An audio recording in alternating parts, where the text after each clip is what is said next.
प्रिय विद्यार्थियों, online classes में आपका स्वागत है। आप सभी को पता है ये जो हमारा जो पद है वो आंसू काव्य से लिया गया, क्योंकि आंसू काव्य को ही हम पढ़ाते आ रहे हैं काफ़ी दिनों से।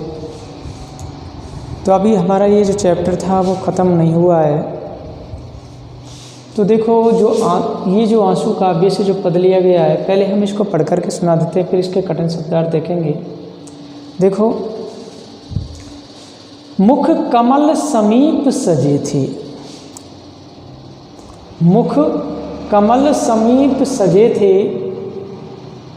दो किसले से पुर इनके, दो किसले से पुर इनके, जल बिंदु सदृश ठहरे कब, जल बिंदु सदृश ठहरे कब, उन कानों में दुख किनके, उन कानों में दुख किनके।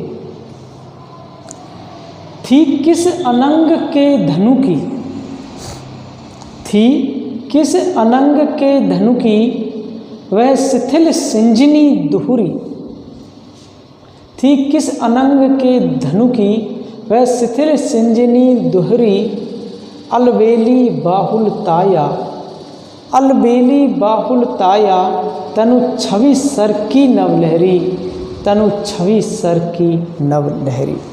तो देखो बच्चों, इसमें जो कठिन शब्दार्थ आए हैं वो मैं बता देता हूँ। एक आया समेत, कौन सा? समेत।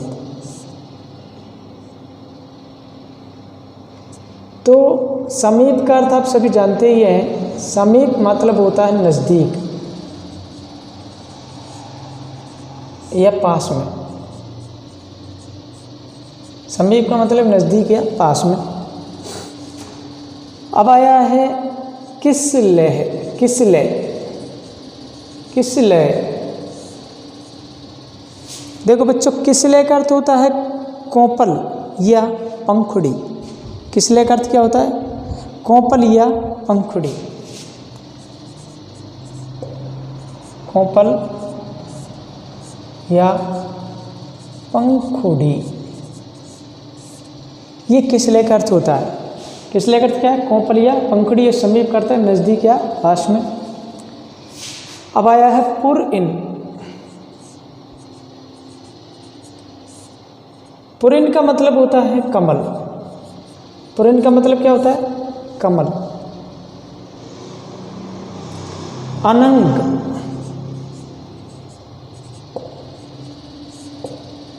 अनंग, अनंग कहते हैं कामदेव को। अनंग किसे कहते हैं? कामदेव।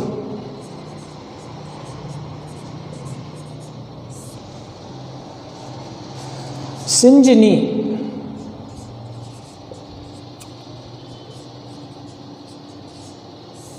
सिंजनी का मतलब होता है प्रत्यंचा। धनुष पर जो प्रत्यंचा चढ़ाते हैं वो था सिंजनी। अलबेली,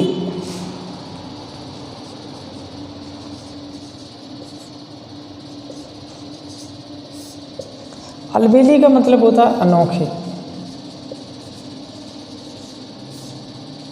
अलबेली का मतलब अनोखी। तस्सर, सर का मतलब होता है तालाब। तो देखो बच्चों, तनु, तनु, तनु का अर्थ होता है शरीर, तन, देह। समीप का मतलब होता है नज़दीक या पास में। किसले कहते हैं कोपल या पंखुड़ी को। पुरिन कहते हैं कमल को। अनंग कहते हैं कामदेव। सिंजनी कहते हैं प्रत्यंचा। अलबेली कहते हैं अनोखी। सर माने तालाब और तनु माने शरीर। तो देखो बच्चों, मुख कमल समीप सजे थे, दो किसले से पुर इनके, जल बिंदु सदृश ठहरे कब, उन कानों में दुख किनके। थी किस अनंग के धनु की, वह शिथिल सिंजनी दुहुरी, दुहिरी, अलबेली बाहुल ताया, तनु छवि सर की नवलहरी। देखो, प्रस्तुत पद्यावतरण कवि जयशंकर प्रसाद द्वारा रचित आंसू नामक वृह काव्य से उद्धृत है। इसमें कवि ने कवि ने प्रिया के कानों तथा उनकी कानों तथा कोमल भुजाओं का वर्णन किया है। कवि जयशंकर प्रसाद जी ने प्रिया के कानों तथा उनकी कोमल भुजाओं का वर्णन किया है। तो देखो कवि जयशंकर प्रसाद जी क्या कहते हैं।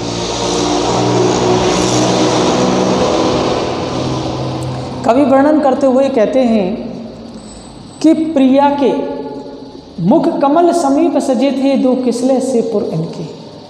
कवि जयशंकर प्रसाद जी कहते हैं कि मेरी जो प्रियतमा है, मेरे प्रियतमा के मुख कमल के नज़दीक या निकट, मेरी प्रिया के मुख कमल के नज़दीक या निकट ही कमल के सुकोमल पंखुड़ियों के समान ही, कमल की जो सुकोमल पंखुड़ियाँ हैं उनके समान ही दोनों कान सुशोभित हो रहे हैं। कवि जयशंकर प्रसाद जी कहते हैं कि जो मेरी प्रिया है उस प्रिया के मुख कमल के पास में, मुख कमल के मतलब मुख कमल के पास में कमल के जो सुकोमल जो पंखुड़ियाँ हैं, जो सुकोमल पंखुड़ियाँ हैं उन पंखुड़ियों के समान ही उनके दोनों कान सुशोभित हो रहे हैं या सुशोभित हो रहे थे। जल बिंदु सदृश ठहरे कब उन कानों में दुख किनके। वे कान इतने सुकुमार, नाजुक एवं कोमल हैं कि उनमें कभी किसी दुखी व्यक्ति का, कोई दुखी व्यक्ति होती है, उस दुखी व्यक्ति की वेदना का जो स्वर है, उस दुखी व्यक्ति की जो वेदना का स्वर है, ये दुखी व्यक्ति की जो वेदना है इसी प्रकार नहीं ठहर पाती है, इसी प्रकार नहीं ठहर पाती है जिस प्रकार कमल की पंखुड़ियों के ऊपर जल के बिंदु नहीं ठहर पाते, जल के बिंदु नहीं ठहर पाते हैं। जल बिंदु सदृश ठहरे कब उन कानों में दुख किनके। कवि का कहने का भाव यह है कि मेरी जो प्रियतमा है, मेरी प्रियतमा को किसी का दुख या विरह वेदना सहन नहीं होती है, उसका दुख अच्छा नहीं लगता है और वह उस दुख को सुनना भी पसंद नहीं करती है। क्यों? उसका दुख को इस प्रकार सुनना पसंद नहीं करती है जिस प्रकार कमल होता है, उस कमल की पंखुड़ियों पर जल के बिंदु नहीं ठहर पाते, उसी प्रकार उनके कानों में किसी का दुख और वेदना नहीं ठहर पाती है। थी किस अनंग के धनु की वे शिथिल सिंजनी दुहरी। सिंजनी मतलब क्या होता है? प्रतंचा। कवि कहते हैं कि मेरी जो प्रियतमा है उस प्रियतमा की भुजाएं हैं, उन भुजाओं का मैं वर्णन करते हुए कहता हूँ कि क्या वे किसी बिना शरीरी कामदेव के धनुष की ढीली की गई तथा दोहरी की गई प्रत्यंचा थी। बिना शरीर के धनुष की ढीली की गई प्रत्यंचा थी क्या? क्या वे किसी अनोखी बहुरूपी लताएं थी, या वे अनोखी बहुरूपी लताएं थी मेरी जो प्रियतमा है उनकी जो भुजा है, अथवा शरीर रूपी सरोवर से उठने वाली, जो शरीर रूपी सरोवर है, तालाब है, शरीर रूपी सरोवर से उठने वाली पतली नई जल की लहरें थी, पतली नई जल की लहरें थी। तो प्रियतमा की जो भुजाएं थी वे बहुत ही आकर्षक थी, कमनीय थी। तो इसमें कवि जयशंकर प्रसाद जी ने अपनी प्रियतमा के कान एवं भुजाओं का सुंदर चित्रण किया है। देखो इसमें कवि ने प्रिया का जो व्यवहार बताया, स्वभाव बताया, वो बहुत ही संवेदनशील बताया और वह कभी किसी के दुख या वेदना की बात सुनना भी पसंद नहीं करती है। कौन? मेरी प्रिया, कवि कहते हैं। तो प्रेमिका की जो भुजाएं हैं उन भुजाओं में प्रेम बंधन हेतु कामदेव द्वारा प्रदत्त एक दोहरी डोरी बताया गया है। इसमें प्रेमावेश का आकर्षण भी दिखाया गया है, प्रेम का आकर्षण दिखाया गया है जो उस प्रिया है, उस प्रिया की भुजाओं का। तो इसमें देखो बच्चों, इसमें संदेह अलंकार का प्रयोग किया गया है, उपमा अलंकार का प्रयोग भी किया गया है। देखो बच्चों, ये अगला पद है, चंचला स्नान कर आवे, चंचला स्नान कर आवे चंद्रिका पर्व में जैसी। चंचला स्नान कर आवे चंद्रिका पर्व में जैसी, उस पावन तन की शोभा, उस पावन तन की शोभा आलोक मधुर थी ऐसी। छलना थी तब भी मेरा, छलना थी तब भी मेरा उसमें विश्वास घना था। छलना थी तब भी मेरा उसमें विश्वास घना था। उस माया की छाया में, उस माया की छाया में कुछ सच्चा स्वयं बना था, कुछ सच्चा स्वयं बना था। तो देखो बच्चों, इसमें जो कठिन शब्दार्थ आए हैं मैं उन्हें बता देता हूँ। चंचला,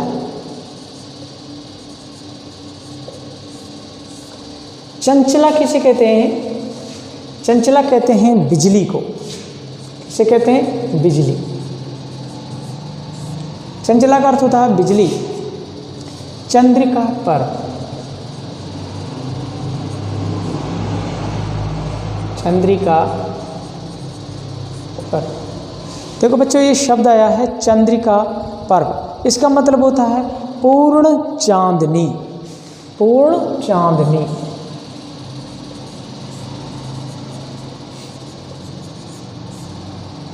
चंद्रिका पर्व कहते हैं पूर्ण चांदनी।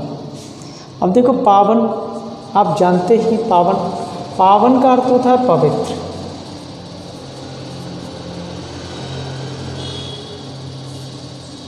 तन माने शरीर। छलना, देखो बच्चों, छलना, छलना का अर्थ होता है धोखा या कपट। और एक शब्द आया घना, घना का अर्थ होता है बहुत अधिक। तो अब हम इस पद को पढ़ाते हैं, इसका अर्थ करते हैं। इस पद में क्या है देखो, चंचला स्नान करे आवे चंद्रिका पर्व में जैसी, उस पावन तन की शोभा आलोक मधुर थी ऐसी। देखो, ये प्रस्तुत अवतरण है जो कवि जयशंकर प्रसाद द्वारा रचित आंसू काव्य से उद्धृत है। इसमें कवि जयशंकर प्रसाद जी ने अपनी प्रियतमा के संपूर्ण व्यक्तित्व के सौंदर्य के प्रभाव का अंकन किया है। मतलब उसने अपनी जो प्रियतमा है, उस प्रियतमा का जो रूप सौंदर्य है, उसका इन्होंने वर्णन किया है कवि जयशंकर प्रसाद जी ने। तो देखो कैसे, जिस प्रकार चंचल बिजली, चंचला स्नान करे आवे चंद्रिका पर्व में जैसे, जिस प्रकार चंचल बिजली चांदनी के सरोवर में, जिस प्रकार चंचला स्नान करावे चंद्रिका पर्व में जैसी, उस पावन तन की शोभा आलोक मधुर थी ऐसी। तो कवि कहते हैं कि जिस प्रकार चंचल बिजली चांदनी के सरोवर में स्नान कर लेने पर बहुत ही सुंदर दिखाई देती है, सुशोभित होती है, उसी प्रकार मेरी जो प्रियतमा है, उस प्रियतमा के पवित्र एवं उसका जो गौर वर्ण का शरीर है, उस शरीर के सौंदर्य का मधुर आलोक बिखर रहा था। उस गौर वर्ण के शरीर का मधुर आलोक बिखर रहा था। मेरी पत्नी का जो रूप सौंदर्य था, उस रूप सौंदर्य का आलोक बिखर रहा था। कवि का कहने का भाव ये कि मेरी जो प्रियतमा है वह गौर वर्ण की है और वह बहुत ही अत्यधिक आकर्षक लग रही है, बहुत ही अत्यधिक आकर्षक लग रही है। कवि कहते हैं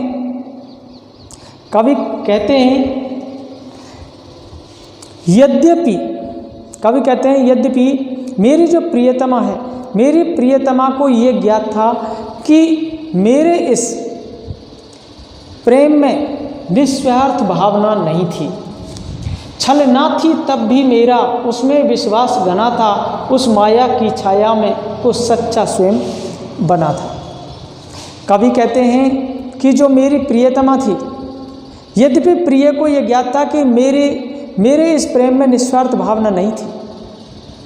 निस्वार्थ भावना जिसमें मतलब स्वार्थ जुड़ा हुआ था, निस्वार्थ भावना नहीं थी उसके प्रेम में। ये केवल दिखावा था उसका। क्या था? दिखावा था, धोखा था, छल था। फिर भी उसे मेरे प्रेम पर पूर्ण विश्वास था।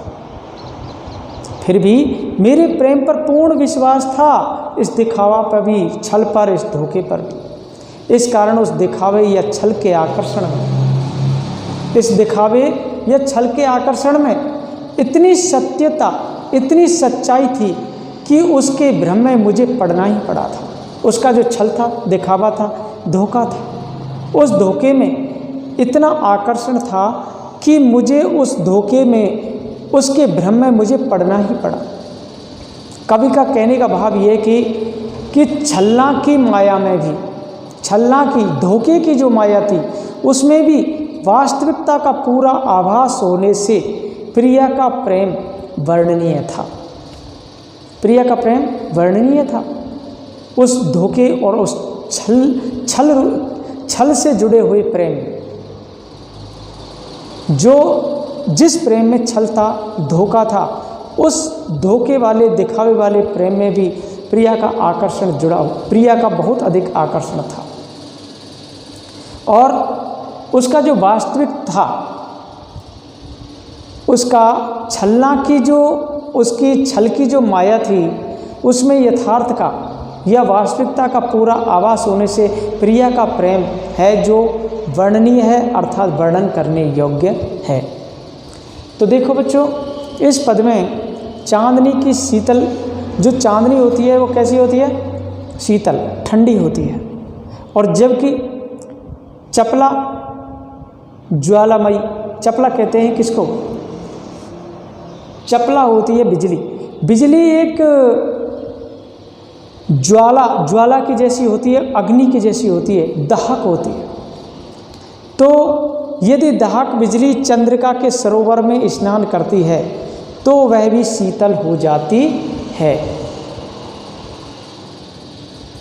इसमें उपमा अलंकार, विरोधाभास अलंकार तथा मानवीकरण अलंकार का भी प्रयोग किया गया है।